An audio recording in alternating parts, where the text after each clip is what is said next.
Êtes-vous en quête de donner un sens à votre vie? Avez-vous besoin de découvrir votre but ou mission de vie? Sentez-vous impuissant face à la vie? Mais laissez-moi vous dire une chose.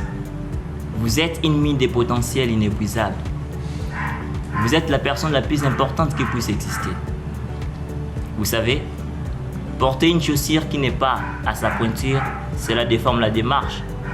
Et cela fait souffrir celle ou celui qui l'a portée. Sur ce, me voici avec M. Chad Manda, un écrivain congolais, de sacré motivateur, auteur du livre Vous avez du potentiel vous aussi, qui va nous parler de comment découvrir son talent et qui va nous embarquer à une aventure de la découverte des riches trésors qui sont cachés en vous. Sans plus tarder, M. Chad, vous avez la parole. Merci beaucoup, très cher David. C'est pour moi un très réel plaisir d'être là, d'être ici dans ces plateaux avec le groupe des jeunes des AJ Motivation. Ça a toujours été pour moi un privilège, surtout d'être appelé par des jeunes, en tout cas pour entendre mon point de vue sur la découverte de soi. Sans plus tarder, il y a une question qui se pose. Que faire pour détecter ses dons ou talents naturels? Merci beaucoup, très cher David. Cette question de comment détecter ses dons et talents est à l'aune de plusieurs discussions parmi les jeunes. Les jeunes s'interrogent comment faire pour arriver à détecter ses dons et ses talents. D'abord, pour commencer, il faudrait comprendre qu'un talent ou un don naturel, c'est quoi? C'est une activité dans laquelle on donne beaucoup de résultats tout en consentant peu d'efforts possibles. Autrement aussi, un don ou un talent, c'est une activité qui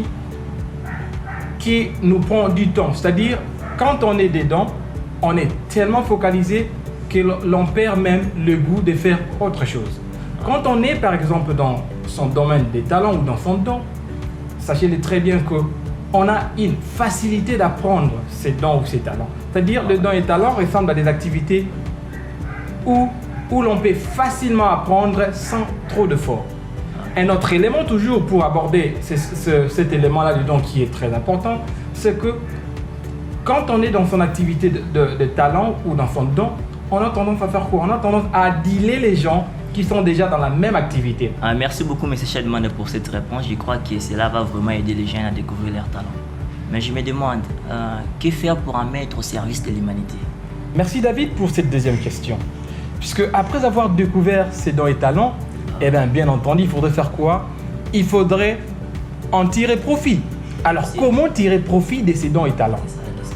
D'abord, il faudrait comprendre que lorsque l'on découvre ses dons et talents, la tendance naturelle, c'est de faire quoi? C'est de donner ses talents ou de les servir à prix d'argent. Il ne faudrait pas les faire. Qu'est-ce qu'il faudrait faire alors pour en servir à l'humanité? Il faudrait d'abord être membre d'une organisation, d'une association même ou d'une église. Dans cette association-là ou dans cette église-là, qu'est-ce que vous allez faire? Vous allez faire goûter aux gens vos dons et talents gratuitement. Admettons que vous êtes un musicien. Vous êtes dans une église, qu'est-ce que vous faites? Vous chantez gratuitement d'abord. Maintenant, quand les gens vont découvrir que vous chantez très bien, quand vous sortirez un album, ils vont bien sûr l'acheter. Ça veut dire quoi? Vous devez d'abord avoir la tendance de faire quoi? De donner ou de servir à l'humanité vos dons et talents de façon gratuite. Et ensuite, l'argent viendra. Pourquoi? Parce que les gens vont déjà s'habituer avec vos dons, vont s'habituer avec la nourriture que vous allez leur donner. Et puis, ils seront obligés de faire naturellement quoi? De vous payer. Les exemples abondent. Beaucoup de gens qui aujourd'hui nous respectons, quand ils avaient commencé, quand ils avaient découvert leur talent, ils les donnaient gratuitement. Ok, merci beaucoup. Ça, c'est pour moi une réponse édifiante. Monsieur Chad Manda, s'il vous plaît, encore une question. Parce que j'ai plein de questions ici.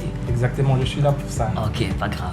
À quoi est-il nécessaire de travailler sur son domaine d'appel? Voilà. De nos jours, quand les gens découvrent leur talent ou leur don, qu'est-ce qu'ils font? Ils ont tendance à dormir dessus. Okay. Ils pensent que tellement que c'est naturel, ils ne doivent pas faire d'efforts, ils ne doivent pas consentir d'efforts pour l'excellentiser. Okay. Vous imaginez quelqu'un comme Messi par exemple, tellement qu'il est talentueux, il sait jouer au football, il s'est dit aujourd'hui, je ne vais pas travailler, je ne vais plus faire des exercices, comme c'est mon talent, je vais simplement jouer au foot comme ça. Il ne va pas faire des exploits. Qu'est-ce que ça veut dire simplement? Quand on découvre ses dons et talents, qu'est-ce que l'on doit faire? Ensuite, on doit l'excellentiser, on doit travailler sur son talent, on doit travailler. Par exemple, moi, parmi mes talents, c'est l'écriture. Qu'est-ce que je fais pour me maintenir en tant qu'écrivain? J'écris et je lis. Donc du coup, c'est un processus habituel et continuel pour me permettre toujours d'être à la page. C'est ça les problèmes avec les jeunes d'aujourd'hui. Ils sont talentueux, oui, on a découvert ces talents, c'est très excellent. Mais après avoir découvert ces talents, il faudrait faire quoi? Il faudrait les excellentiser. Merci beaucoup. Personnellement, je me demande pourquoi est-il si important d'être sa vraie version? De prime abord, il est important de comprendre que la plupart des gens aiment être d'autres personnes. Vous voyez quelqu'un se dire, eh bien tiens, moi je suis Madonna, moi je suis un tel, moi je suis un tel. Mais on se pose des questions, pourquoi pas être soi-même? Ça coûterait quoi aux individus d'être eux-mêmes?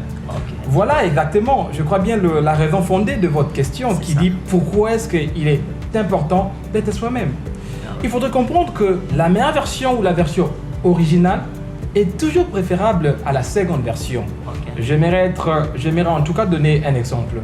Quand vous allez dans un marché, quand vous avez des produits, des qualités différentes, l'un de meilleure qualité, l'autre d'une seconde qualité, en tout cas, toute personne avisée fera quoi? Choisirait naturellement le produit de la première qualité. Ça veut dire quoi? Quand on est soi-même, on est meilleur. Quand on est soi-même, on est à la hauteur.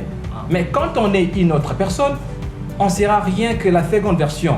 Dans les marchés, quand la version originale est là et que la version pirate aussi est, on choisirait naturellement la version originale. Voilà pourquoi il est très important pour que chacun de nous puisse clamer son originalité.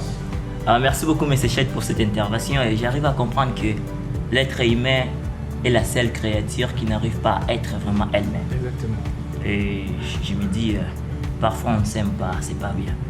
Et j'aimerais que vous puissiez dire un mot aux jeunes qui pourrait vous dire afin de les motiver à être vraiment eux-mêmes. Exactement, ça ne peut jamais manquer, puisqu'il faudrait que les jeunes comprennent, ils ne sont pas l'avenir de demain, mais ils sont l'avenir d'aujourd'hui. Alors, cela passe par la découverte de ses dons et ses talents. Ce monde entier a besoin de gens qui peuvent faire mieux. Le monde a besoin de personnes qui peuvent résoudre des questions qui le rongent en tout cas. Le monde a besoin de gens qui peuvent trouver des solutions innovantes face aux problèmes auxquels il fait face. Voilà pourquoi nous disons aux jeunes qu'il est très important d'évoluer dans son domaine de talent, dans son domaine d'appel. Parce qu'on ne peut qu'être productif, on ne peut qu'innover quand on évolue dans sa sphère de prédilection ou dans sa sphère d'espoir. Et le monde vous attend. Et le monde a besoin de vous. Car les changements dont le monde a éperdument besoin ne peut qu'émaner de vous. J'ai dit et je vous remercie. Merci beaucoup, M. Chet, pour cette prestation. Moi qui vous remercie. Voilà. Jeunes gens, j'aimerais vous poser une question. Voulez-vous vraiment contribuer à l'équilibre planétaire? Si oui, laissez-moi vous dire une chose. Le meilleur moment de commencer était hier. Mais le dernier moment, c'est aujourd'hui. Laissez le monde savourer et être béni par vos dons et potentiels. Voulez-vous regagner la terre nourricière avec vos dons et talents? Je crois non. Non. Il est temps. C'est aujourd'hui ou jamais. Merci beaucoup.